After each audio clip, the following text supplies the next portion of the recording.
बिस्मिल्लाहिर्रहमानिर्रहीम। अस्सलाम वालेकुम स्टूडेंट्स। आज के इस लेक्चर के अंदर डिस्कस करने जा रहे हैं बुक 2 प्रोज से unit number 10 the jewel of the world, दुनिया का हीरा। और इसके साथ ग्रामर सेक्शन से आज डिस्कस करेंगे हम continuous solve passages from 6 to 9। Move करते हैं आज के फर्स्ट टॉपिक की तरफ। Unit number 10 from prose book second, the jewel of the world, दुनिया का हीरा। इराक़ के अंदर दो ख़ानदान एम्पावर थे, अब्बासी और उमवी ख़ानदान। और 750 ईस्वी के अंदर अब्बासी ख़ानदान जो थे उन्होंने उम्मियों का तख्ता उल्टा और ख़ुद उन्होंने हुकूमत संभाल ली। अब्बासी ख़ानदान जो था ये एम्पावर हो चुका था 750 के अंदर, 750 ईस्वी में। और उमवी ख़ानदान का एक नौजवान अब्दुर्रहमान, जिसके बारे में हमने पढ़ना है और यही हमारा सेंट्रल कैरेक्टर भी होगा आज के इस चैप्टर का। 20 साल अब्दुर्रहमान जो था, जब अब्बासियों ने हुकूमत का तख्ता उल्टा और ख़ुद एम्पावर हुए तो अब्दुर्रहमान जो था वो जान बचा के निकलने में कामयाब हो गया महल से, क्योंकि बाकी जितने भी मिले अब्बासियों को उन्होंने एक एक करके बच्चे, मर्द, औरतें सारे के सारे उन्होंने कत्ल कर डाले। और अब्दुर्रहमान जो था एक मतलब तवीलुल कामत, लंबे कद का बंदा था और अच्छी यानी कि फ़िज़िक इसकी बड़ी स्ट्रॉन्ग थी और इंटेलिजेंट भी था। महल से निकला और अपने इराक़ के अंदर ही एक दरिया के किनारे बदवी कैंप था, बद्दू लोगों का कैंप लगे हुए थे। उस कैंप में ये अब्दुर्रहमान और इसका एक 13 साल भाई था, ये दोनों दरिया के किनारे कैंप के अंदर जा छुपे। यानी अब्बासियों ने हमला यानी कि किया। उसके बाद बाकी सारा ख़ानदान तो कत्ल हो गया। शाही ख़ानदान में से सिर्फ एक बंदा अब्दुर्रहमान और एक उसका छोटा भाई, 13 साल उसका जो भाई था, ये दोनों बचने के लिए में कामयाब हुए। दरियाए फ़रात के किनारे इन्होंने कैंप लगे हुए थे बद्दू लोगों के, वो उस कैंप के अंदर पनाह ली हुई थी।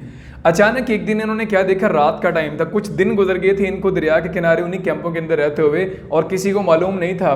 लेकिन अब्बासी ख़ानदान को मालूम था कि दो बंदे उनके भागे हैं, वो किसी एक को भी नहीं छोड़ना चाहते थे ताकि कल दोबारा से कहीं बगावत ना पैदा हो जाए और वही लोग दोबारा से एम्पावर में ना हो, यानी कि लोगों को इकट्ठे करें और हमारे खिलाफ वो बगावत करें, कुछ ऐसा सीन ना हो। इस वजह से वो चुन चुन के उमवी ख़ानदान के लोगों को मार रहे थे। ये जो दो भाई थे ये बच निकलने में कामयाब हो गए। उन्होंने अपने लश्कर जो थे वो मुल्क के तूल अर्ज़ के अंदर मशरक़, मगरब, शुमाल, जनूब चारों तरफ भेज दिए कि जहाँ पर भी मिले वो दोनों भाई उनको पकड़ के ले आओ या उनको कत्ल कर दो।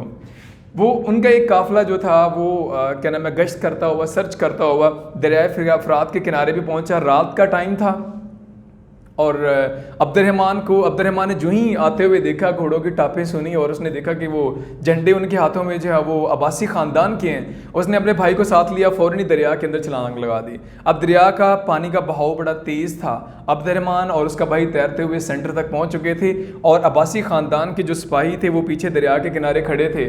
और इन्होंने खड़े होकर अब्बासी ख़ानदान के सिपाहियों ने आवाज़ें दी कि अगर तुम दोनों वापस आ जाते हो, तुम शाही ख़ानदान से ताल्लुक़ रखते हो, हम बादशाह के पास आपको ले जाएंगे, लेकिन बादशाह आपको कहेंगे कुछ नहीं, आप वापस आ जाओ, आपकी इसी में बेहतरी है। अब्दुर्रहमान जैसे मैंने बोला कि गैर मामूली सलाहियतों का और गैर मामूली जहानत का हामिल बंदा था और फिज़िकली भी स्ट्रॉन्ग था। दरिया के तेज़ बहाव के अंदर भी वो तैरता जा रहा था, अपने भाई की हेल्प भी कर रहा था। भाई उसका थक चुका था और दूसरा वो बहकावे में भी आ रहा था उन अब्बासियों के, क्योंकि अब्बासियों ने कहा था कि हम आपके लिए आम मुआफ़ी का ऐलान करेंगे और आपको कुछ नहीं कहा जाएगा, आपको पूरा प्रोटोकॉल दिया जाएगा। उसने वापस आने के लिए का प्रोग्राम बनाया। अब्दुर्रहमान ने अब उसी दौरान ही, यानी साथ में तैर भी रहे हैं, दूसरे किनारे तक पहुँचने के लिए अपने भाई को मना भी किया कि ये आपको छोड़ेंगे नहीं। लेकिन उसका भाई 13 साल भाई जो था वो वापस आया और जो ही वो दरिया के किनारे पहुंचा, अब्बासियों ने पकड़ के, अब्दुर्रहमान उतने में दूसरे किनारे तक पहुंच चुका था, पकड़ के वहीं पर उसके छोटे भाई को उन्होंने कत्ल कर दिया। अब उम्मी ख़ानदान में से सिर्फ एक शाही ख़ानदान में से बंदा बचा था, अब्दुर्रहमान। और इस तरह ड्रामाई तरीके से उसने एस्केप किया यहाँ से, बगदाद से, इराक़ से, और इसी तरह जनूब की तरफ चलना शुरू कर दिया, दरियाए फ़रात के किनारे से निकल के जंगल की तरफ, और बिल आखिर सफ़र करते करते वो पहुँचा फ़लस्तीन के अंदर। फ़लस्तीन चूँकि वो शाही ख़ानदान से ताल्लुक़ रखता था तो करीब के जो ममालिक थे उन लोगों के साथ भी इनके ताल्लुकात थे।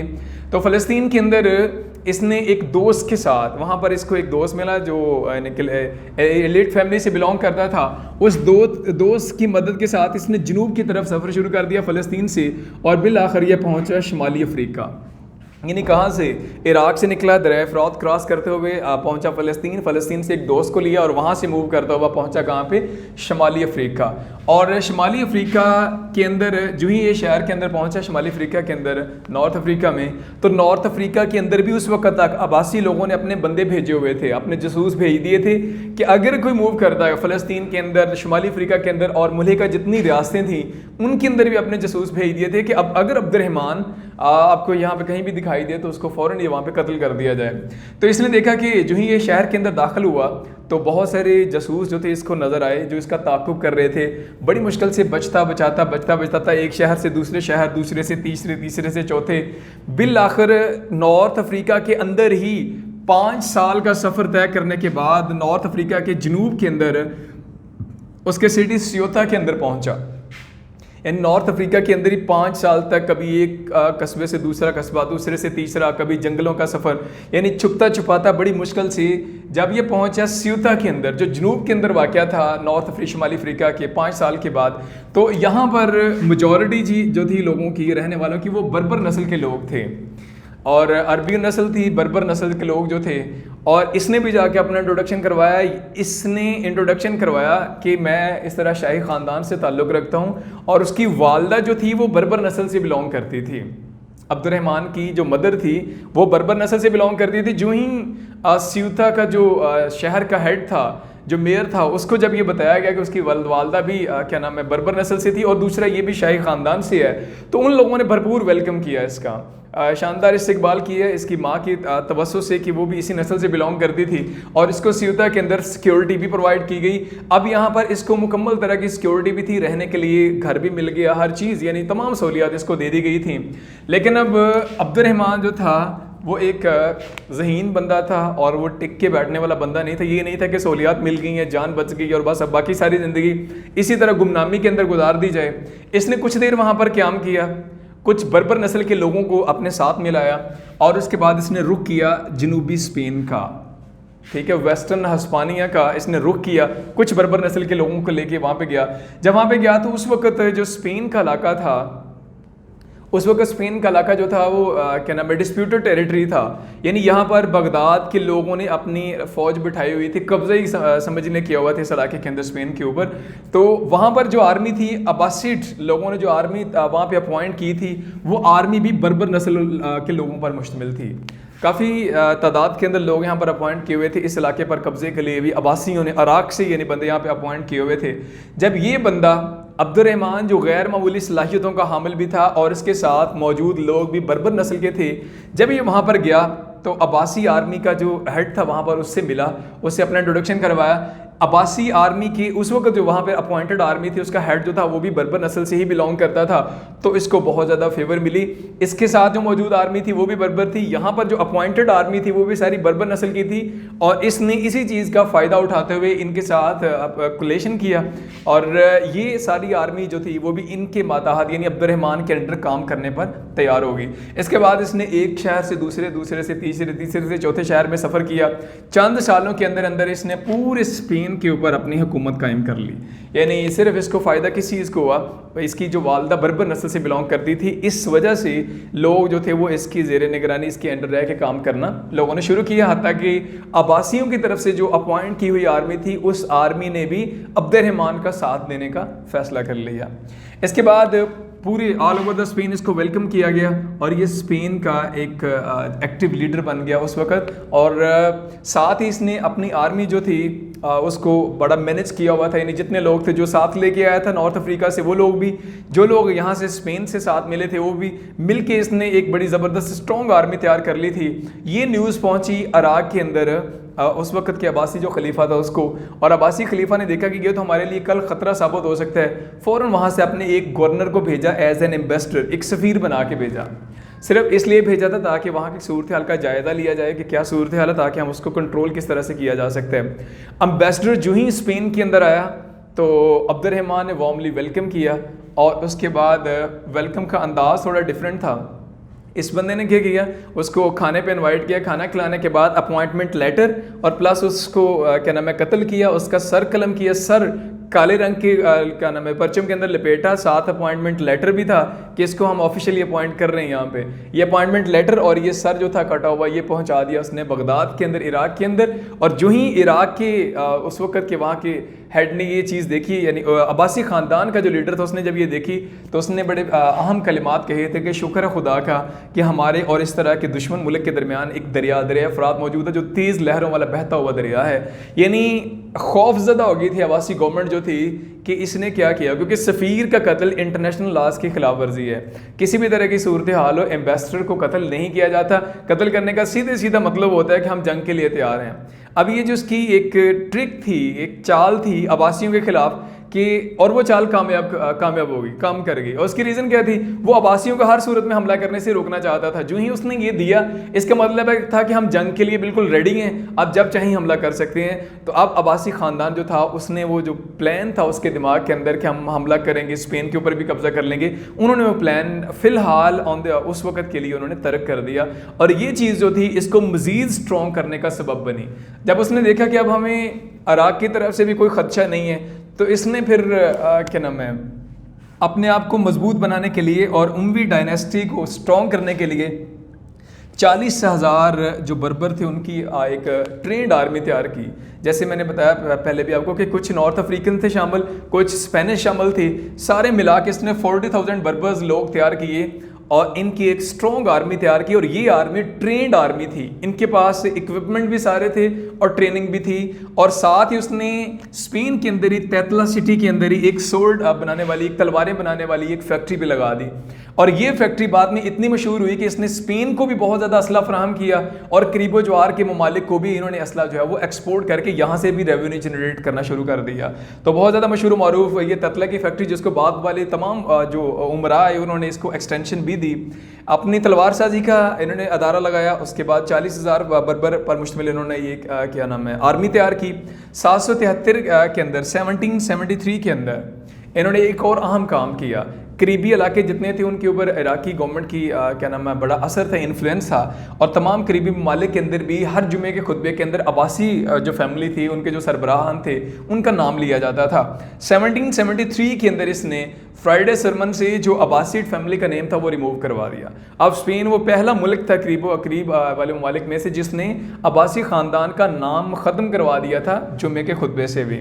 इसके बाद यानी ये एक तरह के थ्रेट थे जो वो कर रहा था इसके लिए, इराक के लिए कर रहा था और अपने आप को स्ट्रॉन्ग बना रहा था।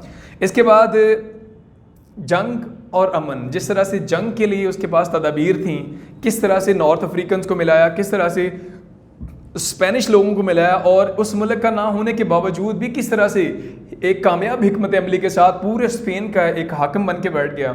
और किस तरह से उसने फिर अराकी लोगों को डराया, धमकाया, खौफजदा किया, उसका सर कलम करके उसके गवर्नर का। और इसी तरह से तलवार साजी का फैक्ट्रा करीबी ममालिक को उन्होंने एक्सपोर्ट शुरू किया, अपना असला बेचना शुरू किया। जिस तरह से वो जंगी मुहारतें रखने वाला शख्स था, इसी तरह से वो आर्ट के अंदर, पीस ऑफ आर्ट के अंदर भी बड़ा माहिर था।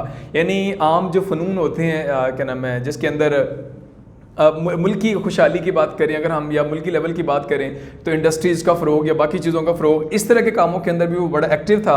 उसने साथ ही क्या नाम है स्पेन के अंदर ही इसका जो कैपिटल सिटी था उसको बनाया। कॉर्डोबा सिटी को इसका कैपिटल रख लिया गया, यानी कर्तबा शहर को इसका दारुल हुकूमत बना दिया गया। और कर्तबा शहर के अंदर ही इसने अल-ज़हरा नाम का एक महल बनाया। बहुत बड़ा महल तामीर किया गया और तकरीबन 400 कमरों पर मुश्तमिल ये महल था, 400 रूम्स इस महल के अंदर। और इस महल को सप्लाई करने के लिए, वाटर सप्लाई के लिए एक्वाडक्ट्स कायम की गई। इसके अलावा इसके इर्द गिर्द एक बहुत बड़ी फसील कायम की गई, बहुत बड़ी दीवार बनाई गई और इसके साथ ही बागात जो थे वो भी बड़ी मिकदार में लगाए गए। और 400 कमरों पर मुश्तमिल ये अल-ज़हरा महल जो था, इसमें 3,750 ट्रेंड और इसके पर्सनल जो सिक्योरिटी मेंबर थे वो रहते थे। अब ये जो 3,750 अफराद थे ये कौन थे? ये इसकी सारी ताकत थी जो 40,000 बंदों पर मुश्तमिल आर्मी थी। बाद में 1773 तक ये आर्मी आलमोस्ट 1 लाख के करीब पहुंच चुकी थी। ये इसने मजीद बंदे जोक दर जोक भर्ती की आर्मी के अंदर। 3,750 जिसका मैं जिक्र कर रहा हूँ कि ये मोस्ट इंपॉर्टेंट लोग थे। इसने पूरी दुनिया के जितने बड़े बड़े जंगलू, हर मुल्क में से जो बेहतरीन तलवार साज था, जो बेहतरीन नेज़ाबाज था, जो बेहतरीन ढाल चलाने वाला था, यानी जो बंदा जिस काम के अंदर डिफेंस के लिहाज से स्ट्रॉन्ग था, उन लोगों को भारी सैलरीज की वजह ख़रीदा और सारे अपने मुल्क ले आए। अब तमाम मुल्कों के अंदर मौजूद जो अहम किस्म के लोग थे, जो सही फाइटर, जो जंगजू किस्म के लोग थे, वो सारे इसने जमा कर लिए थे कार्डोवा सिटी के अंदर, करतबा के अंदर। और ये करीबी ममालिक के ऊपर धाक जमाने के लिए बहुत इनफ था। यानी अब कोई भी मुल्क हमला करने का सोच नहीं सकता था। उसकी रीज़न क्या थी कि उस मुल्क के सारे बेहतरीन जो फाइटर थे वो इसी स्पेन के अंदर थे। अगर कोई और मुल्क भी सोचता तो उसके भी फाइटर यहाँ पे, कोई थर्ड वन भी सोचता तो उसके फाइटर भी यहाँ पे। तमाम मुल्कों के बेहतरीन फाइटर जो थे इसने हैवी सैलरीज के ऊपर अपने यहाँ इकट्ठे कर लिए थे। ये एक इसकी बेहतरीन जंगी हिकमत अमली थी जिसकी वजह से करीबी ममालिक कोई भी इस पोजीशन में नहीं था कि इसके ऊपर हमला कर सकता। इसके बाद कार्डोवा सिटी के अंदर पार्ट 1 के अंदर हमने देखा इसका ड्रामाई फ़रार, इसके ख़ानदान कौन से वाला था, फिर बच के कैसे फ़लस्तीन, फ़लस्तीन से नॉर्थ अफ्रीका से स्पेन के अंदर किस तरह से हुकूमत कायम की और कितनी फ़ौज इसने इकट्ठी की, और उसके बाद उसने अल ज़हरा माल की कंस्ट्रक्शन, और उसके बाद कमरे कितने थे, और उसके बाद हमने देखा इसके अंदर कि 3750 जो दुनिया के बेस्ट फाइटर थे, जो सोर्ड्स पर्सन थे, वो यहाँ पर इसने कलेक्ट कर लिए। कार्डोवा के अंदर, करतबा के अंदर ही तकरीबन 0.5 मिलियन, ये 5 लाख आबादी थी करतबा शहर की स्पेन के अंदर। इस 5 लाख आबादी के लिए दारुल हुकूमत के अंदर ही सिर्फ, अगर बाकी हम शहरों की बात नहीं कर रहे, सिर्फ कैपिटल सिटी की बात कर रहे हैं, दारुल हुकूमत के अंदर इसने 700 मस्जिदें, 23 स्कूल और 3 पब्लिक बाथरूम जो थे वो इसने तामीर किए। 700 मॉस्क, 23 स्कूल, 700 मस्जिदें और 23 स्कूल सिर्फ कैपिटल सिटी के अंदर मौजूद थे। यहाँ से हम लोग देख सकते हैं कि ना सिर्फ जंगी हिकमत अमली बल्कि तालीम का शोबा भी अगर देखा जाए और दीन का शोबा भी देखा जाए तो उसके अंदर भी ये हुक्मरान पीछे नहीं थे। इसके बाद इसने कार्डोवा मस्जिद की बुनियाद रखी 788 के अंदर, अपनी डेथ से 2 साल पहले, यानी अपनी मौत से 2 साल पहले करतबा मस्जिद की बुनियाद रखी। यही मस्जिद बाद में इसके जो जानशीन आए उन्होंने इसको कार्डोवा यूनिवर्सिटी के अंदर भी तब्दील किया, और ये कार्डोवा यूनिवर्सिटी फिर दुनिया की अहम तरीन यूनिवर्सिटियों में से एक बन गई। और लेवल ये था कि पूरी दुनिया के जो लोग थे उस वक़्त वो करतबा का रुख करते थे अच्छी तालीम के लिए। जिस तरह इस वक्त 21st सेंचुरी की बात करें, हम ऑक्सफोर्ड की बात करें, कैम्ब्रिज की बात करें, इस तरह बड़े बड़े नामवर यूनिवर्सिटीज़ हैं जो जहाँ पे दुनिया के तमाम स्टूडेंट्स रुख करते हैं अच्छी तालीम के लिए। उस दौर के अंदर दुनिया के तमाम स्टूडेंट्स हर कोने से जो कार्डोवा यूनिवर्सिटी का रुख करते थे। 1236 के अंदर फिर ये यूनिवर्सिटी जो थी 1236 के अंदर सलीबी जंगें जब शुरू हुई तो उन्होंने फिर जब कब्जा किया स्पेन के ऊपर क्रिश्चियन ने, तो फिर यही हमारी मस्जिद जो थी इसको चर्च के अंदर कन्वर्ट कर दिया गया, गिरजाघर के अंदर, यानी यूनिवर्सिटी भी ख़त्म कर दी गई, मॉस्क का दर्जा भी ख़त्म कर दिया गया और इसको गिरजाघर बना दिया गया। ट्रेड और एग्रीकल्चर की बात करें तो ज़राअत हो चाहे क्या नाम है सनत हो, इसको उसने बड़ा इम्प्रूव किया। और स्पेन की उस वक़्त आमदनी जो थी वो 62,45,000 दिनार थी। 62,45,000 दिनार आमदनी सिर्फ स्पेन की थी। और उस वक्त अगर हम यूरोप की बात करें तो पूरे यूरोप की जितने भी कंट्रीज़ हैं यूरोप के अंदर शामिल हैं, सारे मुल्कों की भी सालाना आमदनी 62,45,000 दिनार नहीं थी, जितनी कि सिर्फ उस वक्त एक मुल्क स्पेन की आमदनी थी, जो वो तलवारें बेच के यानी असला बेच के ले रहा था, और उसके साथ उसने ज़राअत को इम्पोर्ट किया और उसके साथ उसने इंडस्ट्रीज़ को इम्पोर्ट करके ले रहा था।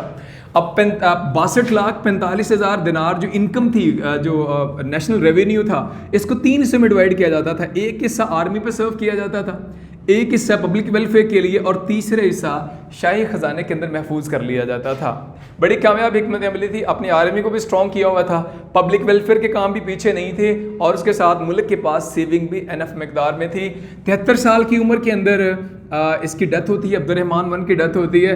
और स्पेन ने इससे पहले कभी भी इतना शानदार मुकाम नहीं देखा था दुनिया के अंदर, और स्पेन कभी भी इतना अमीर नहीं रहा था जितना कि अब्दुर्रहमान के दौरे हुकूमत में रहा। और मरते मरते उसने एक आखिरी स्टेटमेंट दी थी कि मेरी ज़िंदगी के सिर्फ 14 दिन ऐसे थे जो दिन मेरी ज़िंदगी के खुशी के दिन थे, जिन दिनों में बिल्कुल रिलैक्स था, और वो 14 डेज़ वो वाले थे जिन दिनों इसने ड्रामाई तौर पर एस्केप किया था, किस तरह से दरिया की लहरों को चीरता हुआ भागा फ़लस्तीन से नॉर्थ अफ्रीका, सिर्फ जान बचाने के अलावा और कोई परेशानी नहीं थी इसको। कहता कि वो दिन मेरे 14 जो थे वो ज़िंदगी के बेहतरीन और खुशी वाले दिन थे, बाकी सारी ज़िंदगी इसकी जिम्मेदारियाँ निभाते हुए गुजर गई थी।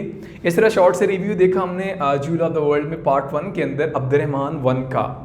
इसके बाद अब्दुर्रहमान वन की डेथ के बाद इसका जानशीन अब्दुर्रहमान 2 आता है हुकूमत के अंदर, और उमवी डायनेस्टी को कंटिन्यू करता है। और लेकिन सूरत हाल ये है अब्दुर्रहमान 2 की, बहुत लेज़ी सुस्त बंदा था, मैनेजमेंट के अंदर बहुत बड़ा फेलियर था, और आहिस्ता आहिस्ता ये हुआ कि जितने करीबी सूबा थे, जितने भी प्रोविंसेस थे स्पेन के, वो सारे सूबों ने बगावत शुरू कर दी। हर सूबा जो था वो अलहदा होना चाहता था और वो किसी हद तक कामयाबी हो गया था। और स्पेन की सेंट्रल गवर्नमेंट सिर्फ और सिर्फ कार्डोवा सिटी तक महदूद हो चुकी थी, यानी पूरा स्पेन बिखरता हुआ दिखाई दे रहा था। और अब्दुर्रहमान II जो था इसको नहीं समझ आ रही थी कि क्या करना है, और इंटरनल जो कॉन्फ्लिक्ट्स थे वो अरूज पे थे कि इसको रिमूव कर दिया गया। और रिमूव करने वाला कोई और नहीं था बल्कि इसका ही बेटा अब्दुर्रहमान III था, और 23 साल यंग मैन था, इंटेलिजेंट था, और इसने अपने बाप को रिमूव करके इसको सीट से हटा के खुद इसने चार्ज संभाला। 23 साल की उम्र में चार्ज संभाला 912 के अंदर, और 961 तक टोटल इसने 50 साल फिर हुकूमत की स्पेन के ऊपर। और ये जो 50 ईयर है ये भी गोल्डन पीरियड कहलाता है स्पेन का। अब्दुर्रहमान I ने जिस तरह से अपने डिफेंस को स्ट्रॉन्ग किया, जिस तरह से उसने अपने एजुकेशन को स्ट्रॉन्ग किया, और जिस तरह से यानी कि दोनों के अंदर, आर्ट के अंदर भी और वार के अंदर भी, दोनों फ़नून के अंदर अपनी हिकमत अमली दिखाई। अब्दुर्रहमान III अब जो नेक्स्ट इसका जानशीन है, सक्सेसर है, उसने भी शानदार बनाने में अहम रोल प्ले किया। अब उसके काम के ऊपर नज़र डालते हैं।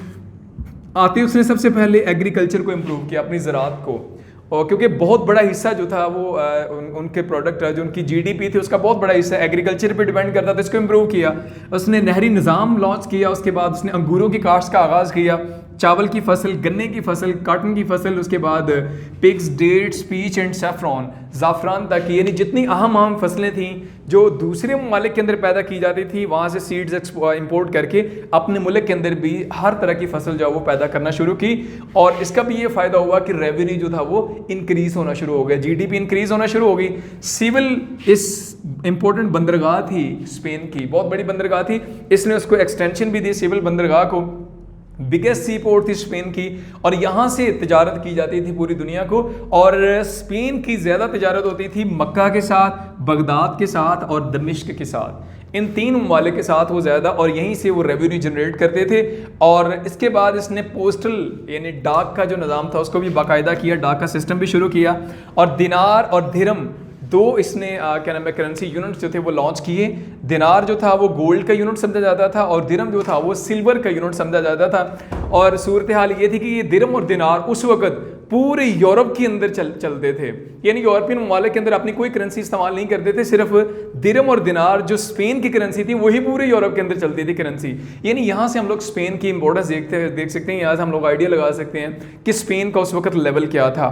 इसके बाद 13,000 इसने कारखाने लगाए थे, टेक्सटाइल यूनिट लगाए थे इसने, यानी कपड़ा बनाने के, कपड़ा रंगने के 13,000 कारखाने लगाए। इसके अलावा इसने सिल्क इंडस्ट्री का आगाज़ किया स्पेन के अंदर ही, और ये इंडस्ट्री उस वक्त समझी जाती थी कि सिर्फ चाइनीज़ की जो ना वो जद्दी पुश्ती इंडस्ट्री है, यानी वही मालिक थे। और चाइना के बाद पहली दुनिया में जो कंट्री था जिसने सिल्क के ऊपर काम शुरू किया हुआ था वो स्पेन था, और ये भी अब्दुर्रहमान III के दौरे हुकूमत के अंदर हुआ। इसके बाद इसने आगाज़ किया स्ट्रीट लाइटनिंग का। स्ट्रीट लाइट, ये पहली दफ़ा जो गलियां थी उसको रोशन किया गया, गलियां पक्की बनाई गई, और उसके बाद गलियों के आसपास के जो घर थे उनके अंदर लाइटिंग का इंतज़ाम किया गया। जिस दौर के अंदर स्पेन की गलियां जगमगा रही थी, रोशन थी, उसके 700 साल बाद भी यूरोप के अंदर स्ट्रीट लाइट नहीं थी, यानी स्पेन जगमगा रहा था। 700 साल गुजरने के बाद भी यूरोप में अभी तक भी कोई इस तरह का निज़ाम नहीं था, स्ट्रीट लाइटिंग का कोई सिस्टम नहीं था। ये उस वक्त के तरक्की याफ्ता स्पेन की बात कर रहे हैं, क्या नाम है, जिस वक्त यूरोप जो था वो बहुत पीछे था स्पेन से। और दुनिया के ये कंसिडर किया जाता था कि अगर आपको कोई एक्सपर्ट सिंगर चाहिए, मौसीकार चाहिए, डॉक्टर चाहिए, बिल्डर, म्यूजिशियन, किसी भी लेवल के अंदर कोई एक्सपर्ट बंदा चाहिए, तो दुनिया के तमाम ममालिक जो थे वो कार्डोवा सिटी का रुख करते थे, हमेशा स्पेन का रुख किया जाता था, और स्पेन से ही दरख्वास्त की जाती थी एक्सपर्ट सिंगर के लिए, doctor, builder, musician and extra. इसके अलावा जर्मन नन जो थे, यहाँ तक हमने बात की अब्दुर्रहमान II और III की।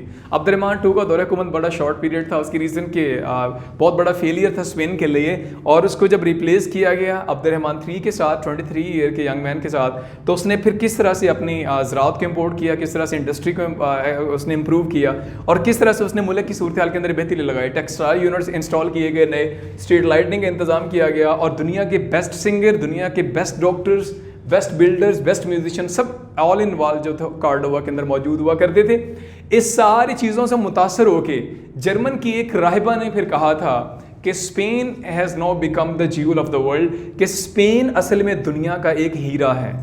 इसको नाम दिया गया था, ठीक है।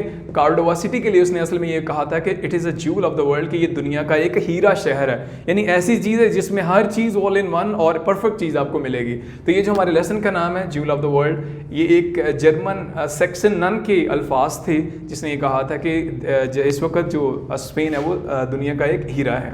इसके बाद अब्दुर्रहमान 1, अब्दुर्रहमान 2, अब्दुर्रहमान 3 का दौरे हुकूमत, और लास्ट वन है अल हकम। इनका जानशीन सक्सेसर उम्वी ख़ानदान का नाम जिसने रोशन किया, उम्वी ख़ानदान से इसका जो आखिरी जिसका हम हमारे चैप्टर के अंदर जिक्र है, अल हकम का ख़ुद भी एक बहुत बड़ा स्कॉलर था और स्कॉलर लोगों की बहुत ज़्यादा रिस्पेक्ट करता था। और इसने जो ही ये एम्पावर हुआ गवर्नमेंट के अंदर आया, इसने आते ही दारुल हुकूमत के अंदर 27 फ्री स्कूल्स बिल्ड किए जाते। सबसे पहले ये 27 वो लेवल के स्कूल थे जिन स्कूलों के अंदर पूरी दुनिया के स्टूडेंट्स जो पढ़ने के लिए आते थे। लास्टली हमने डिस्कस किया था कि कार्डोवा यूनिवर्सिटी दुनिया की सबसे बड़ी यूनिवर्सिटी बन चुकी थी, और कार्डोवा यूनिवर्सिटी के अंदर दुनिया के स्कॉलर्स भी मूव करते थे और दुनिया के स्टूडेंट्स भी मूव करते थे हर तरह की तालीम के लिए।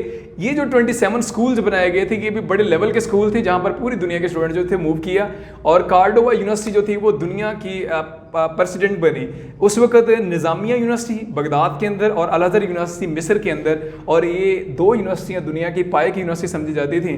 और अब तीसरा जो नाम पैदा हो चुका था वो था कार्डोवा यूनिवर्सिटी का, यानी कर्तबा यूनिवर्सिटी। ये 3 यूनिवर्सिटियाँ उस वक्त दुनिया की आला पाया की यूनिवर्सिटी थी जहाँ पर मोस्टली लोग जो थे वो मूव करते थे, बशमूल मगरिब वेस्टर्न लोग जो थे वो आला तालीम हासिल करने के लिए इन यूनिवर्सिटियों का रुख करते थे। इसके बाद इसने इसी के अंदर ही कार्डोवा यूनिवर्सिटी के अंदर एक बहुत बड़ी लाइब्रेरी बिल्ड की थी, और ये लाइब्रेरी जो थी इसके लिए किताबें इकट्ठी करने के लिए इसने बहुत कोशिश की अल हकम ने। इसने अपने एजेंट्स जो थे वो भेजे करीब करीब सारे ममालिक के अंदर, और जितनी अहम राइटर्स थे, जो हिस्टोरिकल राइटर थे या जो जिस भी चीज़ के अंदर परफेक्ट थे, और अपने एजेंट्स को कहा था कि आपने उन राइटर्स के पास जाना है और उनसे एक कॉपी जो आपने ले आनी है। अगर तो वो राइटर अभी लिख रहा है उसके पास कॉपी नहीं है तो खुद वहाँ पर आपने खुद कॉपी लिखनी है और वो वापस कार्डोवा लेके आनी है। अगर कोई राइटर अभी किताब लिखना चाहता है, लिखी नहीं है, उसको प्रेजेंट्स दे के आने हैं, तोहफे दो, उसको पैसे दो, और उसको ये कह के आओ कि जब भी वो अपनी किताब लिखे तो उसके बाद पहली कॉपी जो है वो कार्डोवा सिटी भेजे। इस तरह से करके उसने इराक, दमिश्क, काहिरा, बगदाद, बहुत सारे इलाकों से उसने अपने एजेंट्स भेजने के बाद ऑल ओवर द वर्ल्ड उसने तकरीबन 4 लाख किताबें इकट्ठी की थी अपनी लाइब्रेरी के लिए। और ये 4 लाख किताबें हैंड रिटन थी, एक भी किताब प्रिंटेड नहीं थी, हाथ से लिखी हुई किताबें थी। इनमें से आधी किताबें वो थी जो राइटर्स की थी लिखी हुई, और आधी किताबें वो थी जो इसके एजेंट्स ने कॉपी की हुई थी। और 4 लाख किताबें, इनकी जो सिर्फ नंबर थे, इनकी जो फहरिस्त थी वो 44 जिल्दों पर मुश्तमिल थी। और ये 4 लाख किताबें, अगली जो अहम तरीन बात है कि इन लोगों ने कैसा दौरे हुकूमत अपना कामयाब क्यों बनाया। ये 4 लाख किताबों में से मोर देन हाफ आते हिस्ट्री तारीख के अंदर कि 2.5 लाख से ज़्यादा किताबें इसने खुद पढ़ी थी, और ना सिर्फ पढ़ी थी बल्कि किताबों के ऊपर अपने नोट्स भी तहरीर किए हुए थे इसने। यानी 2.5 लाख से ज़्यादा किताबें इसने पढ़ी हुई थी। और जैसे हमने शुरू में पढ़ा था कि खुद भी स्कॉलर था और स्कॉलर लोगों को पसंद करता था, तो एजुकेशन सेक्टर को इसने बहुत ज़्यादा इंप्रूव किया। और इसके अलावा इसने जैसे एक जिक्र आएगा शॉर्ट्स हमारे टेक्स्ट के अंदर भी कि इसको मालूम हुआ कि एक जगह पर एक शहर के अंदर एक बंदा है वो मौसीकी के बारे में बड़ा एक्सपर्ट है और वो बुक लिख रहा है। तो इसने फ़ौरन अपने एजेंट उसके पास भेजा और उसको कहा कि जो ही वो किताब लिखे वो पहली कॉपी कार्डोवा भेजे। और उस दौर के अंदर एक कॉपी के लिए इसने 1000 दिनार जो थे वो सर्व किए, यानी 1000 दिनार उसको गिफ्ट किया कि जो ही किताब लिखी जाए उसकी पहली कॉपी जो है वो कार्डोवा यूनिवर्सिटी भेजी जाए, लाइब्रेरी भेजी जाए। तो यहाँ से भी हम लोग देख सकते हैं कि वह तालीम के साथ किस हद तक उसको लगन थी। और डाजी वलंदेजी एक आलम था, डाजी, उसने फिर जोश में आगे कहा था इसके बारे में, स्पेन के बारे में, कि एवरीवन हियर इज़ लिटरेट, कि यहाँ का हर शख्स खानदा है, यहाँ का हर शख्स पढ़ा लिखा है, पूरे स्पेन का हर शख्स पढ़ा लिखा है। ये सूरत हाल, ये अल्फाज डाजी की तरफ से उस वक्त कहे गए थे जिस वक्त यूरोप के अंदर भी तालीम थी, लेकिन उस वक्त यूरोप में तालीम सिर्फ और सिर्फ चर्च तक महदूद थी। पूरे यूरोप के अंदर, वेस्ट के अंदर चंद एक लोग पढ़े लिखे थे, और वो भी सिर्फ और सिर्फ कौन से लोग थे? चर्चमैन थे। और उस वक्त स्पेन पूरे का पूरा हर गली मोहल्ले के अंदर पाया जाने वाला हर बच्चा, हर मर्द औरत पढ़ा लिखा था। ये सूरत हाल का जो हमने देखा, टोटल हमने 3 सेक्शन देखे इसके, अब्दुर्रहमान 1, अब्दुर्रहमान 2, अब्दुर्रहमान 3, और उसके बाद लास्ट वन था हमारा अल हकम के बारे में। अब्दुर्रहमान 1 का ड्रामा एस्केप अहम 3 पॉइंट है हमारे जो डिस्कशन वाले हैं। उसके बाद किस तरह से उसने अपनी आर्मी अरेंज की और किस तरह से उसने बंदरगाह को मजबूत किया और स्पेन के अंदर किस तरह से उसने अपनी आर्मी लगाया, असला खाना लगाया और उससे रेवेन्यू कैसे जनरेट किया। कार्डोवा यूनिवर्सिटी की जो बुनियाद थी वो उसका एक अहम कारनामा था। और उसके बाद ट्रेड, एग्रीकल्चर, इंडस्ट्री की इम्प्रूवमेंट। और इसके अलावा अब्दुर्रहमान टू के बारे में कोई मोस्ट इंपॉर्टेंट पॉइंट्स हमारे टेक्स्ट में शामिल नहीं है, रीज़न कि बहुत शॉर्ट पीरियड था इसका। 3 के बारे में फिर मोस्ट इंपॉर्टेंट क्वेश्चन है क्या इसने एग्रीकल्चर को कैसे इंप्रूव किया, इसने ट्रेड को कैसे इंप्रूव किया, इंडस्ट्री को कैसे इंप्रूव किया इसने। और उसके बाद इसका जो अहम तरीन काम था क्या नाम है कि जी मुल्क के अंदर इसने वो जो यूनिवर्सिटी थी उसमें लेवल के एक्सपर्ट्स इसके पास मौजूद थे। अब्दुर्रहमान 3 के दौरे हुकूमत में डॉक्टर, बिल्डर, म्यूजिशियन, तो लोग कैसे रुख करते थे। और अल-हकम के बारे में मोस्ट इंपॉर्टेंट क्वेश्चन कि किताबों के साथ और लर्निंग के साथ किस हद तक इसका लगन था, किस हद तक इसको शगफ था और किस तरह से इसने लाइब्रेरी बिल्ड की और कितनी किताबें इकट्ठी की वहाँ पर। और वो किताबें इकट्ठी करने के लिए इसने किन किन मुल्कों का रुख किया और कितने कितने इसे पे किया। और उसके अलावा डाजी का जो लास्ट कमेंट है कि स्पेन का हर शख्स पढ़ा लिखा है और ये उस दौर की बात है जिस दौर के अंदर मगरब में सिर्फ चर्चमैन पढ़े लिखे थे। तो ये मुस्लिम दौर का एक मुस्लिम हिस्ट्री का एक शानदार दौर था जो हमने डिस्कस किया अपने नंबर 10 के अंदर। अभी शॉर्ट सी इसकी डिस्क्रिप्शन हम देखेंगे, टेक्स्ट पार्ट 1 आज इसका हम रीड आउट करेंगे।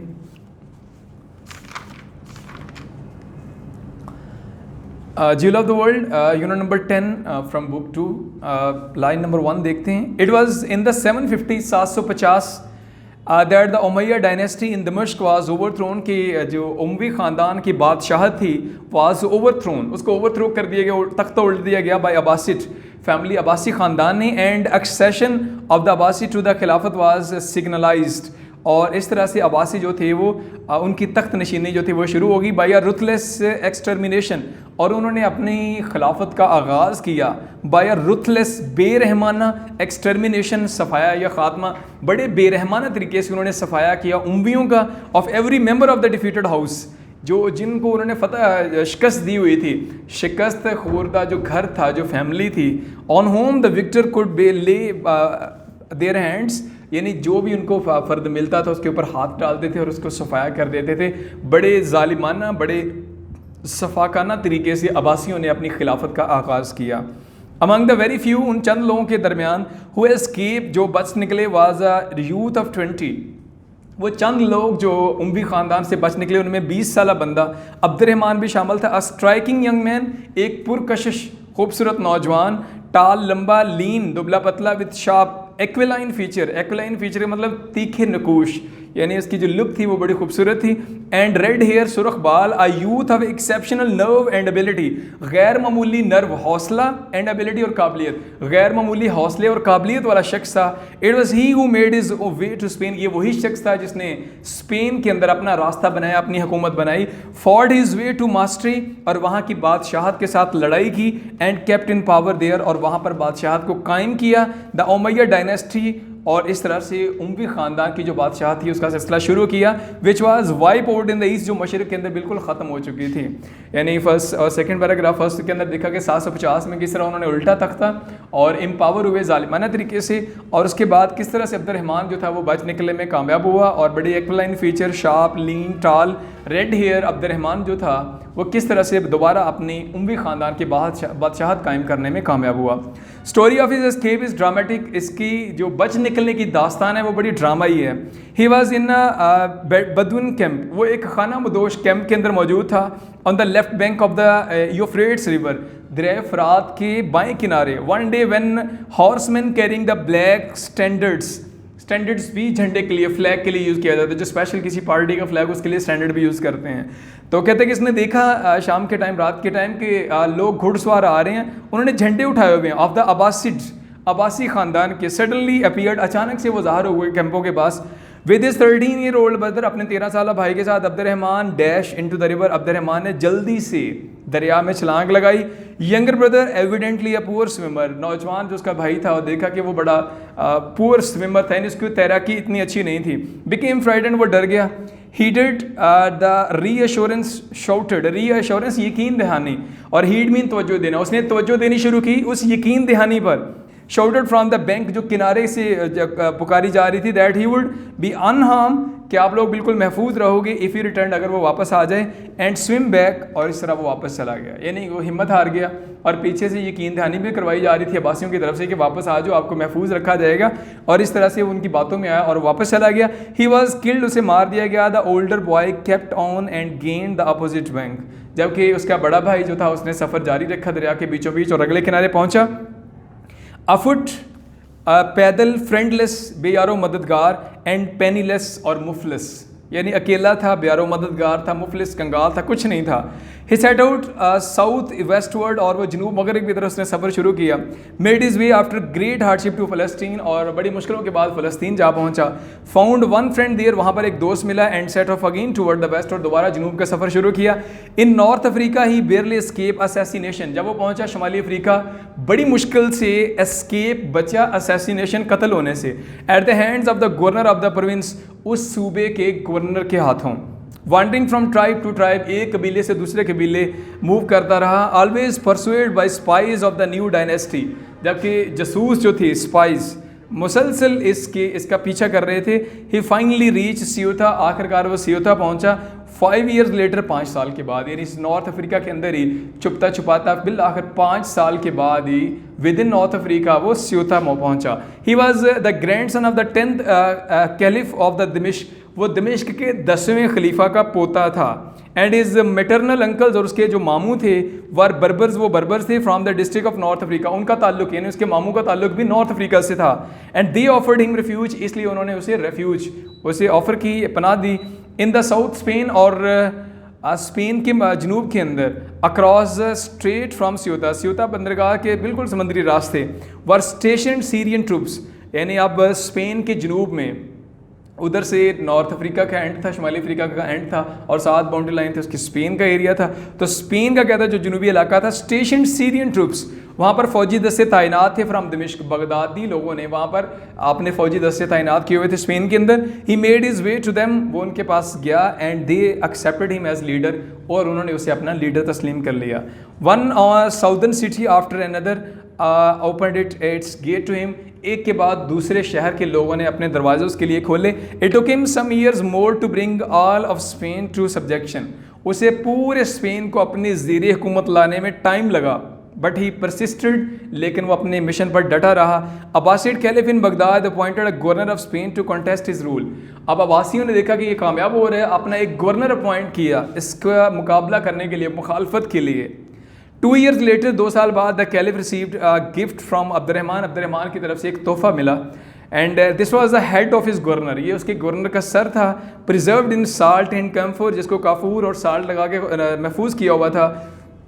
And wrap in a black flag, काले झंडे में लिपटा हुआ था। In the letter of appointment, और साथ में तकर्रुरनामा भी था। Thanks to Allah for having place a sea between us and such a who, खुदा का शुक्र है हमारे और ऐसे दुश्मन के दरमियान दरिया मौजूद है। It was the caliph's fervent rejoinder, और ये कैलिफ का फौरी जवाब था, रीजॉइंडर रिप्लाई था, उसने फौरी जो जवाब दिया पुरजोश अंदाज में, फर्वेंट पुरजोश अंदाज के अंदर उसने जो जवाब दिया वो यही था कि शुक्र है हमारे और ऐसे दुश्मन के दरमियान दरिया मौजूद है। In the process of subduing his adversaries, subdue मगलूब करना, एडवर्सरी दुश्मन, अपने दुश्मनों को मगलूब करने के लिए Abdurrahman developed a well disciplined highly trend army of 40,000 बर्बर, अब्दुर्रहमान ने 40,000 बर्बर पर मुश्तमिल तरबियत याफ्ता और बड़ी मुनज़्ज़म आर्मी तैयार की। He knew how to keep their favour by generous pay, वो जानता था कि किस तरह फ़राख दिलाना तरीके से उनको काबू में रखना है। इन 757 के अंदर ही discontinued the Friday sermon hitherto delivered in the name of Abbasid caliph, उसने जुमे के खुतबे से जो अब्बासी खलीफा का नाम लिया जाता था उसको रिमूव किया।